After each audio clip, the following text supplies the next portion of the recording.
Well, this episode took a turn for the interesting. It seems the kidnapping plot was foiled much faster than I thought, and I guess we end up seeing Pastry engaged. That is one way to do things. Alright. Well, welcome back to episode 7 review of Sweet Reincarnation. This one, even though it was a bit unexpected, as I expected most of the episode to actually still sort of end off the kidnapping ploy, we do get most of it being more of the aftermath of it and this engagement party for Petra and Squale that are getting married eventually, as we established prior. Now, I made a lot of notes here, especially on the engagement party and the conversations that Pastry had with the Duke and whatnot. But before we get to that, so they do explain that the Duke, right, the fallen Duke, Armine, or whatever he was called, he, resented the Kudalek family, especially, because they sort of took over and became like a dominant force and whatnot after their noble house were sort of cut down and banished, basically. And what was surprising to me there was that this prior Duke and this noble house, they lost like their title, their lands, and everything because they were simply suspected of giving information to the enemy in like a war 20 years back. So the house was suspected, like not tried, not convicted, not guilty or anything based on any evidence, but he was just suspected of giving evidence to the enemy. And just because of a suspicion, with what I assume is little to no proof, he lost everything. Like everything. I mean, if that were me, and I was wrongfully convicted in this case, or just lost everything because of a suspicion, I would also be very, very angry at the government and the monarchy and the ones in power. I would be very, very angry. Another note, though, was that I was worried after the last episode how they were going to handle the potential fight between the bandit leader and Pastry, as I would have been face-palming my entire head off if Pastry was just going to do a one-to-one sword fight with a vastly more trained opponent, which is also way bigger and larger, and there's no way Pastry could have won that using pure strength or anything of the sort. And I was very surprisingly, healthily surprised when he actually solved the problem in a very unique way to him, and that also makes sense for what he's able to do. So, as you know, he used the replicate to get like the broken walls, whatever, or that condition onto the sword of the bandit leader, so when the bandit leader swung his sword at Pastry, it broke in two. So you could just easily, slap him on the head with it, so he passed out. I mean, that is, again, a very smart way to handle this fight in a way that makes Pastry look intelligent and smart and cunning, without also putting him in a situation where you will just feel like things are really unrealistic. Because this is something that he could do, even though he is still a child and not able to really do a one-to-one fist fight, so to speak, right? So that entire thing, very happy, very, very satisfied. Way too often, anime just go stupid with it and make really contrived, unrealistic scenarios. This time, though, not so. Now, on to the engagement party, which is like a month time skip after this kidnapping plot. So, Pastry basically just deducts, because he's apparently Sherlock Holmes, he knows everything, he deducts everything, which is a bit interesting. Even though he is reborn, I mean, he was a pastry maker in his past life, but now suddenly he is like a master deductive genius? I mean, that requires a lot of skills on its own, but I guess. Yeah, I do like how he explains all these different things, right? About the kidnapping plot, like, how did they get this information about the sister being where she was? How did they know? And why were they potentially misinformed? How did they get a base set up in the capital? Like, did they have some sort of third-party support, etc., etc.? And then after he goes through all these deductions, he basically just ends up hinting at, and eventually, well, not accusing, but saying that it was actually Lord Kudalek, or whatever he's called, that he was the one responsible. To which he, of course, gets very, upset, surprised, a mix of feelings, I suppose.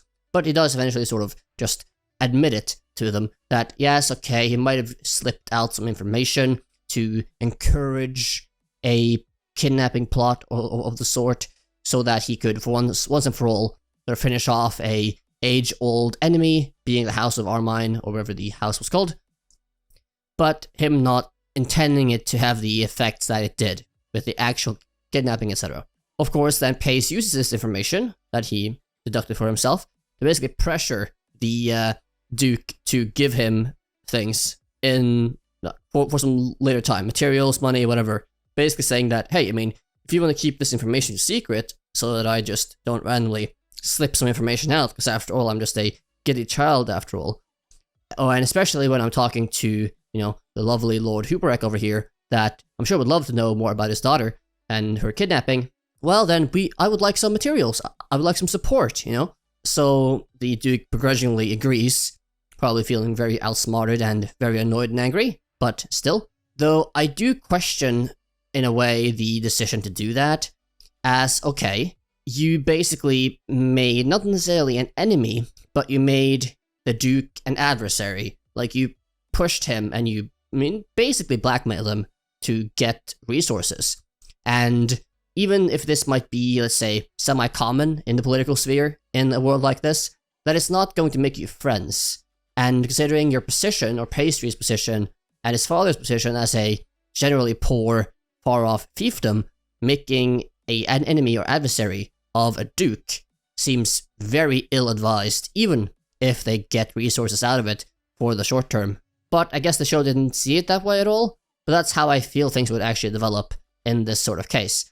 But then again, things end up being turned upside down even more as Huberek, the Margrave, comes over, and basically he ends up just talking to Pastry and lumping his daughter Licorice on him, being like, hey, engage yourself to her, etc., etc., and basically gets Pastry to be engaged to Licorice, and they announce it right there at the party, the Duke laughing hysterically as Pastry didn't manage to find his way out of that predicament, which in a way I appreciated, as it shows that Pastry, while he might be really smart and deductive and logical and reasonable, he isn't always the most experienced, for example with handling love interests or that sort of thing, showing his potential inexperience and youth in that sense was nice to see.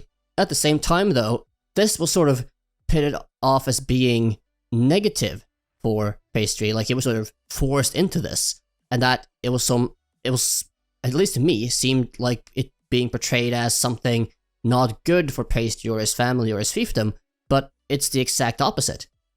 Because he would then be engaged to, like, the fourth daughter or whatever of a Margrave. And a Margrave is a very high rank, right? Like, it's just under Duke or whatever.